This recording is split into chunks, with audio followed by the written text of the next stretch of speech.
contribution to the world of entertainment with the Cecil B. DeMille Award. I thank you for sharing this yellow brick road of blessings.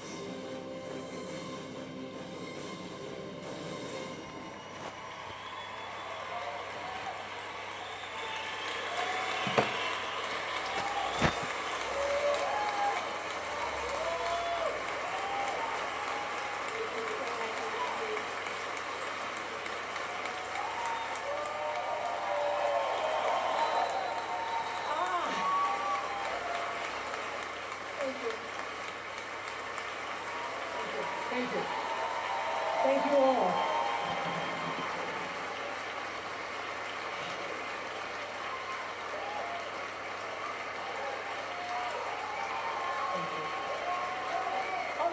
Okay. Thank you, Reese. In 1964, I was a little girl sitting on the linoleum floor of my mother's house in Milwaukee, watching Anne Bancroft present the Oscar for Best Actor at the 36th Academy Awards. She opened the envelope and said 5 words that literally made history. The winner is Sidney Poitier. Up to the stage came the most elegant man I had ever seen. I remember his tie was white, and of course his skin was black, and I'd never seen a black man being celebrated like that. And I have tried many times to explain what a moment like that means to a little girl, a kid watching from the cheap seats as my mom came through the door, bone-tired from cleaning other people's houses. But all I can do is quote and say that the explanation in Sidney's performance in Lilies of the Field, amen, amen, amen, amen. In 1982, Sidney received the Cecil B. DeMille Award right here at the Golden Globes, and it is not lost on me that at this moment, there are some little girls watching as I become the first black woman to be given the same award.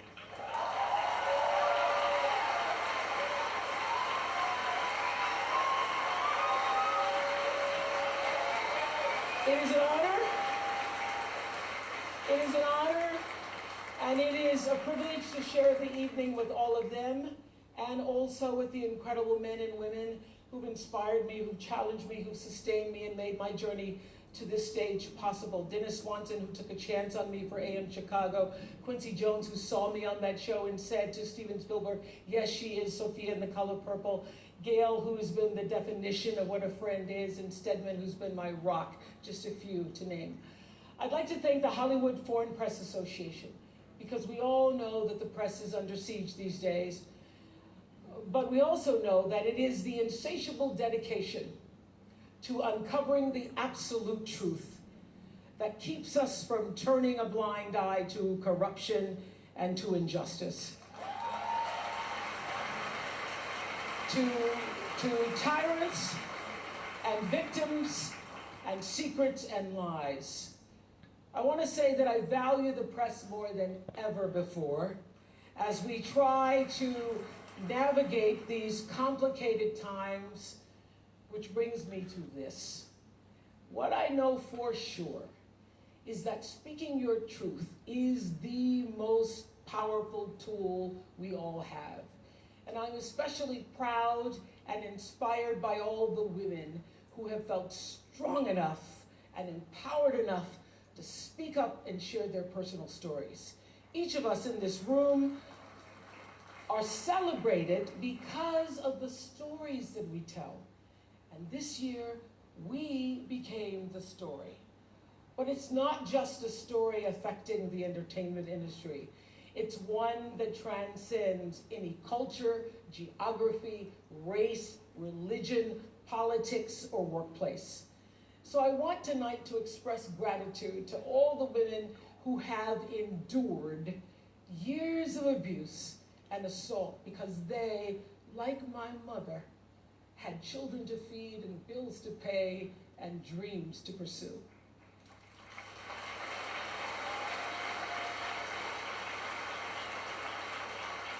They're the women whose names we'll never know. They are domestic workers and farm workers. They are working in factories, and they work in restaurants, and they're in academia and engineering and medicine and science. They're part of the world of tech and politics and business. There are athletes in the Olympics, and there are soldiers in the military. And there's someone else, Recy Taylor. A name I know, and I think you should know too. In 1944, Recy Taylor was a young wife and a mother.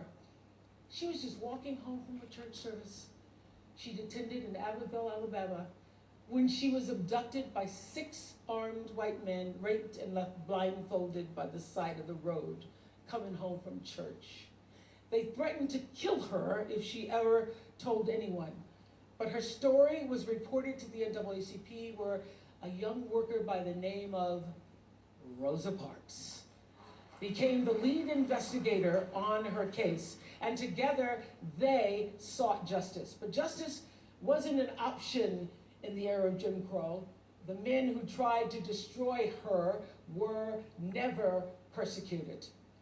Recy Taylor died 10 days ago, just shy of her 98th birthday.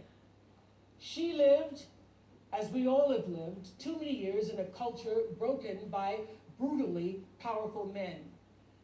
For too long, women have not been heard or believed if they dared to speak their truth to the power of those men. But their time is up.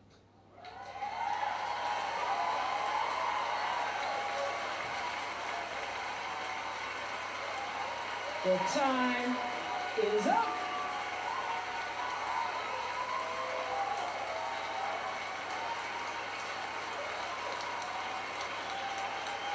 Time is up.